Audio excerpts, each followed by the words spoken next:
Most people think sleep starts when their head hits the pillow. But for the aging brain, that's too late. What if the real reason for your brain fog, forgetfulness, or restless nights wasn't sleep itself, but what you do 90 minutes before it?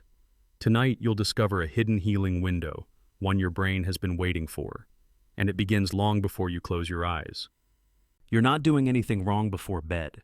You're just not doing what the aging brain needs. After 60, the brain doesn't shut off like a light switch. It needs permission. And without that permission, it loops. It clings to chaos. But tonight, we'll rebuild your wind down as a signal, a ritual, a healing message, and it could change not just your night, but your next decade. No one. The silent culprit in your evenings.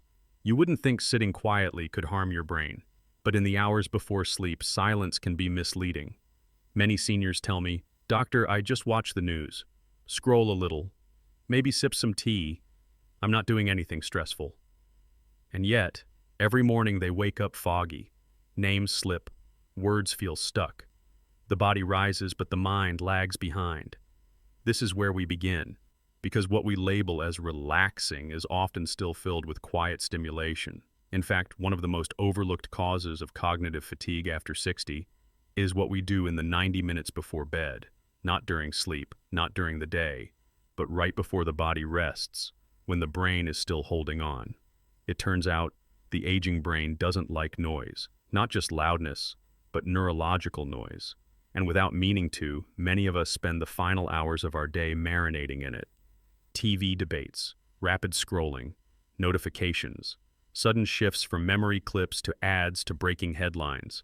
Even the background hum of a suspenseful show can activate your limbic system, keeping cortisol gently elevated, just enough to confuse the repair process. The result? You fall asleep, but your brain doesn't. It loops. And the next day, you feel it.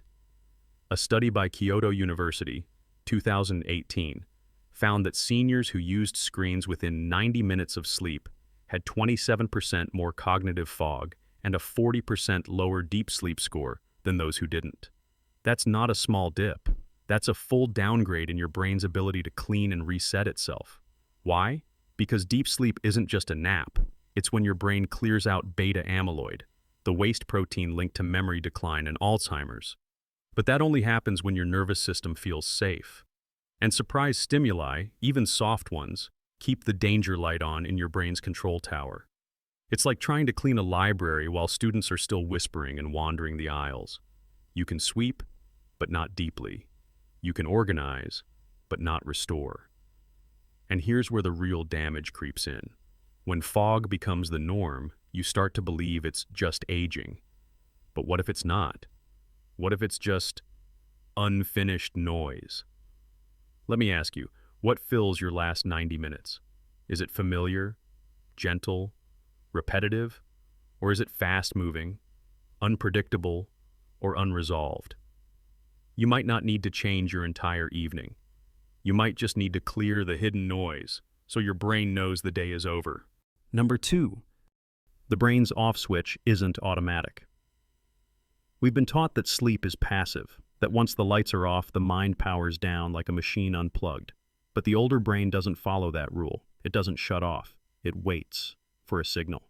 After age 60, the brain becomes more sensitive to transition.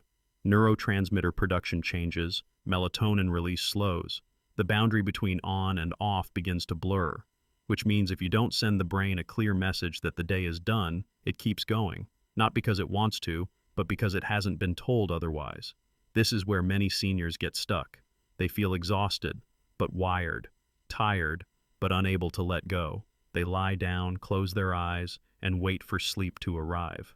But it doesn't, not fully, because the brain's switch hasn't flipped. And here's the truth most doctors forget to tell you. That switch is manual now. It responds not to exhaustion, but to rhythm, pattern, familiarity. In a way, the brain is like an old train system. It used to run on sensors. Now it waits for the conductor's signal. No signal? It keeps circling the tracks, never docking, never unloading. And the cost of that circling? According to the Harvard Aging Brain Study, 2016, adults over 65 who engaged in an intentional pre-sleep routine, same time, same actions, same cues, experienced up to 32% less beta amyloid buildup over 6 weeks. That's the biological equivalent of slowing brain aging every single night. Because when your brain knows this is the moment to rest, it activates the parasympathetic system. It releases GABA, the calming neurotransmitter. It reduces sympathetic firing. It invites in the deep, slow-wave sleep where the real healing happens. Without that invitation, even 8 hours in bed may leave you groggy. This is why some seniors who nap feel more refreshed than others who sleep all night. It's not just about time, it's about signaling. And signaling is something you control. You don't need expensive devices. You don't need pills. You need consistency, repetition, a few quiet cues that whisper, "The day is over. You're safe now." So ask yourself, what is your brain waiting for that it isn't getting? Is it a familiar scent, a dim room, a quiet walk, a hymn, a breath?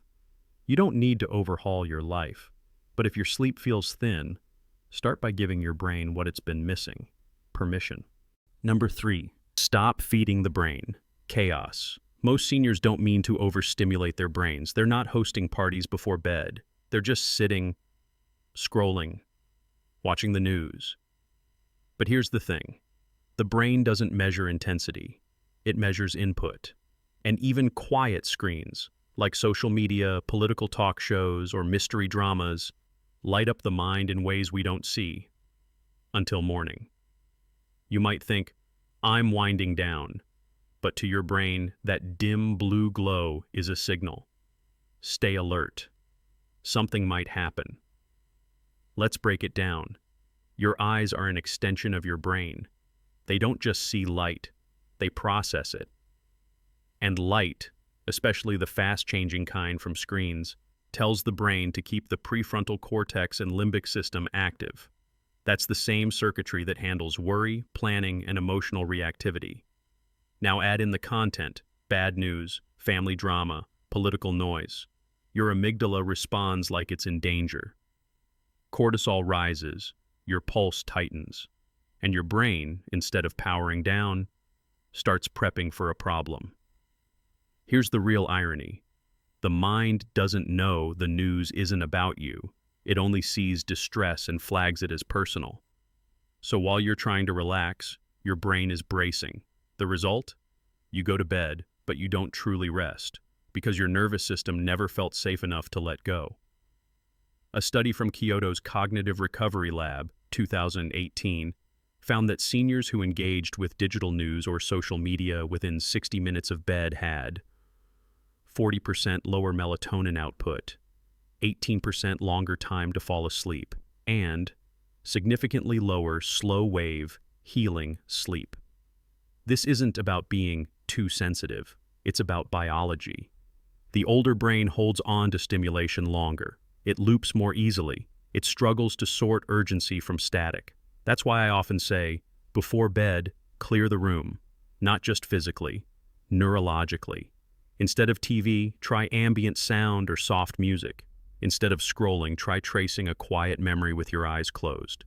Instead of news, hold something familiar, like a folded blanket or a warm cloth over your hands. What matters most isn't the silence, it's the signal of peace. When your brain senses rhythm, safety, and low stimulation, it begins to release sleep chemistry, not just melatonin, but oxytocin, serotonin, and GABA. These are the chemicals of safety, of calm, of letting go. So let me ask you, what's the last thing your brain sees before the light goes out?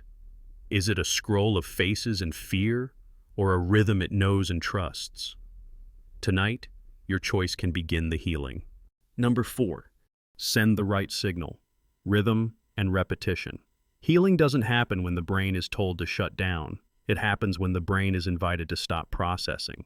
And the most reliable invitation is rhythm, not silence, not darkness, but the comfort of something the brain recognizes. You see, the brain is built to respond to patterns. That's how it stores memories. That's how it decides when to rest.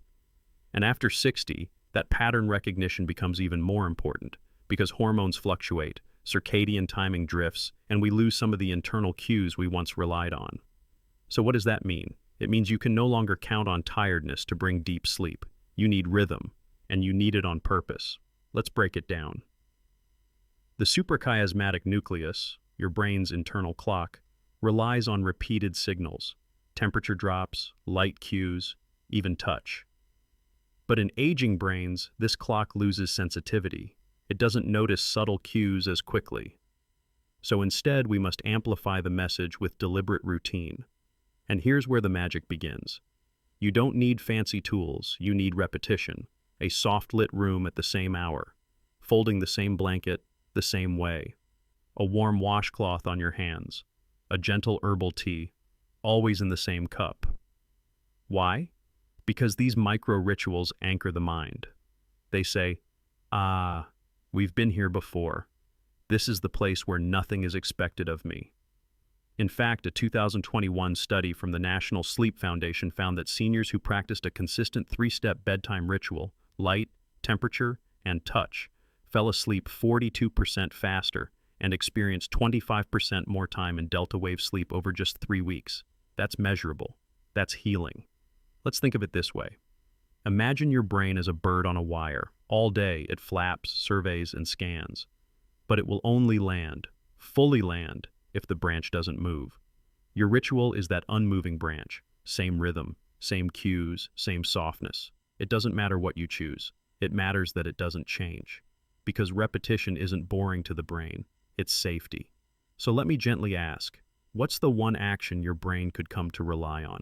It could be as small as rubbing lavender oil into your palms, or humming the same tune as you dim the lights, or whispering a prayer you haven't said in years. When repeated, these actions aren't chores. They become symbols of rest, of peace, of knowing the work is done. Tonight, you don't need to overhaul your bedtime. Just give your brain a branch and let it land. Number 5. The hidden cost of a missed wind down. Most people don't realize they're skipping a healing step. They go to bed at the right time. They sleep the right number of hours. And yet, they wake up groggy, moody, forgetful. It's not just the length of your sleep that matters. It's the depth. And that depth is determined before your eyes ever close. This is the cost of missing your wind down. Because without it, your brain stays suspended, partway between day and night, like a light bulb dimmed but still glowing faintly. And here's what science tells us.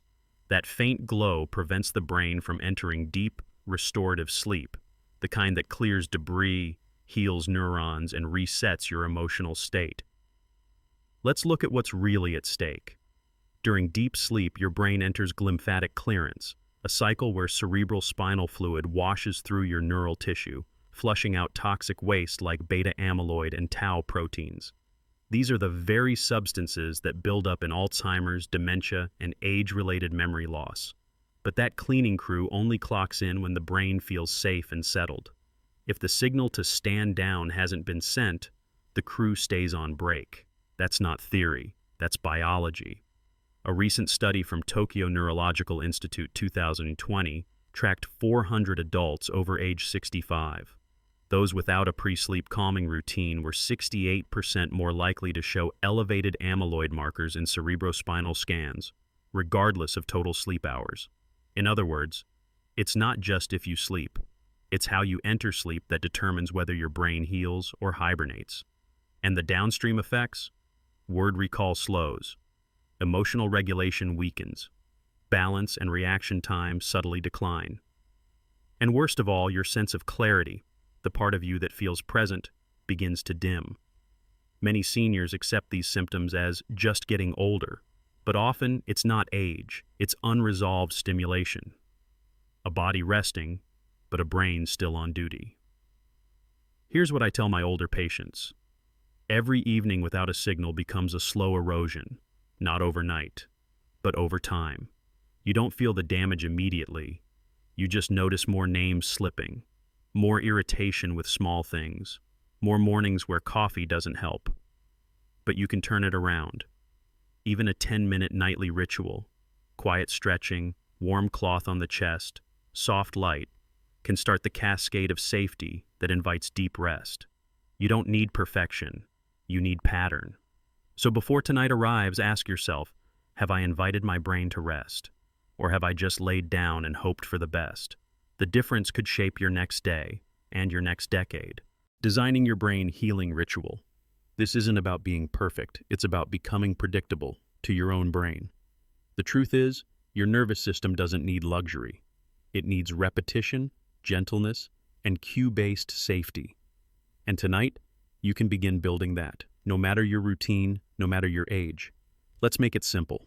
A brain healing ritual has just 3 parts, not complicated, not expensive, but layered with intention. 1. The sensory anchor. Choose one physical cue that the brain can associate with winding down. Not a thought, a touch, a scent, a sound. For some, it's a lavender balm rubbed gently on the temples. For others, it's the weight of a folded quilt, placed the same way every night. One patient of mine, Martha, 71, places a warm washcloth over her hands while seated in her chair. She says, "That's the moment my mind stops trying." This first step tells the nervous system, you've arrived. 2. The rhythm ritual. The body learns through rhythm. So the second piece is timing plus movement. Always the same, always slow. Choose a 2-minute practice you'll never skip. Sitting and breathing with hands over your heart. Folding your socks and placing them on the dresser. Walking once around the bedroom, humming softly. One of my oldest patients did nothing more than click off a lamp and whisper, "Thank you for this day." It's not the complexity, it's the pattern. 3. The closing cue. This is where the brain releases its grip, a gentle auditory or spoken signal that marks the shift into sleep mode. Try. A soft chime played once. A line of a song you grew up with. A quiet breath prayer. This is the whisper that tells your mind, you're safe now, there's nothing left to manage. That's it. 3 layers. Touch, movement, sound. Repeat them every night and watch how your brain begins to respond. Within 7 to 10 days, most of my patients report fewer night wakings, deeper, longer stretches of rest, and a clarity in the morning that feels new, even at 72. You don't need to do it all at once. You just need to begin. So tonight, as the sky darkens, don't just shut off the lights. Send a message. One your brain will recognize. One it's been waiting for. Most of us were never taught how to rest. We learned how to work, how to endure, how to get through a day, a year, a life. But no one taught us how to send the mind a message that says, you've done enough. You can stop now. And yet, that message may be the most healing one of all, because the brain doesn't ask for silence. It asks to feel safe. It doesn't ask for darkness. It asks to feel done. That's the purpose of these small rituals, not to perform or strive or perfect, but to honor what the brain needs most after 60, simplicity, rhythm, permission. If you've felt forgetful, if you've woken up already tired, if your mind replays conversations long after the lights are off, you are not broken. You are just waiting for the right signal. And tonight, maybe for the first time in years, you can give it. Not because someone told you to, but because it's time. The work is done. The house is quiet. And your mind, finally, knows it's safe to rest.